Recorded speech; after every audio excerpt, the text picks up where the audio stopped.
চৈত্র মাসে তুলসী মঞ্চকে ঝরা দিতে হয়, ঝরা শ্রাবণ যাকে বলে। আর তার জন্য এই ঝরাকে দেওয়ার জন্য আমি এখানে শরবত বানিয়েছি, বেলের শরবত। চলো রেসিপিটা দেখে নিই কেমন করেছি। শিলাফ্রি কুকিং ক্লাস সবাইকে অনেক অনেক স্বাগত। চৈত্র মাসে সংক্রান্তিতে জলের ধারা তুলসী মঞ্চকে দিতে হয়, তো তার জন্য এখানে একটা পানা যে শরবত মঞ্চের উপরে দিতে হয়, তাই শরবত করতে হয়। ওই শরবতটা কীভাবে এখানে লোকেরা করে বা আমরা কীভাবে শরবত করি সেইটাই তোমাদের সঙ্গে শেয়ার করব। তার জন্য এখানে বেল ভেঙে নিয়েছি, আর বেলের ভেতরের যে বেলটা ভালো করে আমি নিয়ে নিচ্ছি চামচ করে।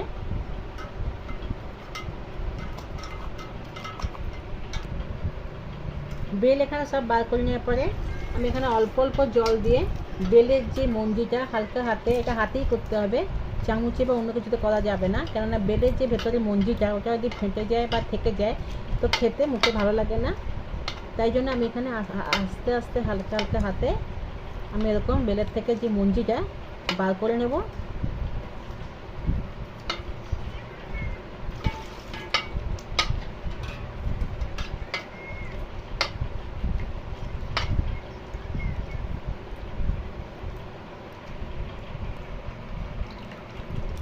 এরকম বার করে বেলে যে মঞ্জি আর যে আঁশটা থাকে বার করে আমি এটা ফেলে দিচ্ছি।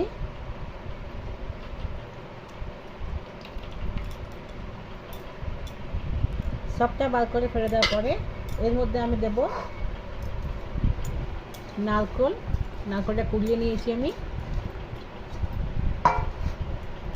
এখানে আমি কলাকে, পাকা কলা কেটে রেখে দিয়েছি, দেব কিছু আঙুর, আর এই যে আম কুচি কুচি পাকা আম কুচি কুচি করে কেটে নিয়েছি তাকে দিয়ে দিলাম।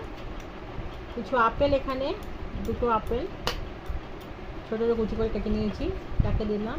ফলের পরিমাণ অবশ্যই নিজেদের পছন্দ মতন, যে ফল খেতে বেশি ভালোবাসে বেশি দেবে, তা বেশি দিলেই টেস্টটা ভালো আসে, স্বাদ ভালো আসে। কতখানি, এত শক্ত তো খাবে না, কতখানি পাতলা করতে হবে তাই অনুযায়ী জল আর দুধ মিশিয়ে দিতে হবে।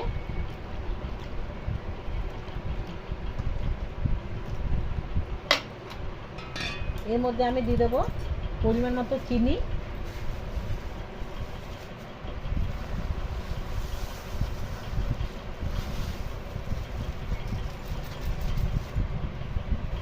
আর দেবো এখানে কাজু বাদামের গুঁড়ো, কিছু কাজু বাদামকে এখানে কেটে রেখেছিলাম দিয়ে দিলাম। ভালো করে একটা চামচে আমি নাড়িয়ে মিশিয়ে নেব।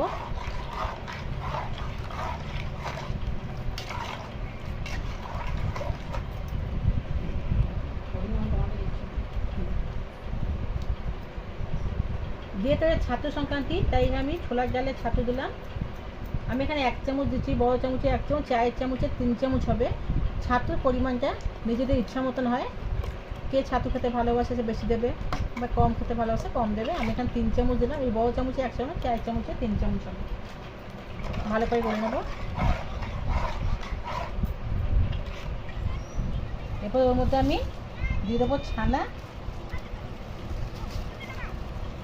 ছানা আমি ঘরে তৈরি করেছি, দুধ কাটিয়ে ছানা নিয়েছি, দিয়ে দিলাম ছানা, 200 গ্রাম ছানা দিয়েছি, আর দিলাম নুন আর গোলমরিচের গুঁড়ো মিশিয়ে দিলাম। এবার এটা ভালো করে মিশিয়ে দেবো।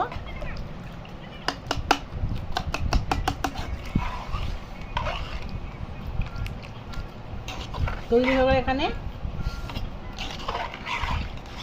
সব ফল আর বেল সব ফল মিশিয়ে এটা শরবত, এটা তুলসী মঞ্চতে দেওয়া হবে। এবার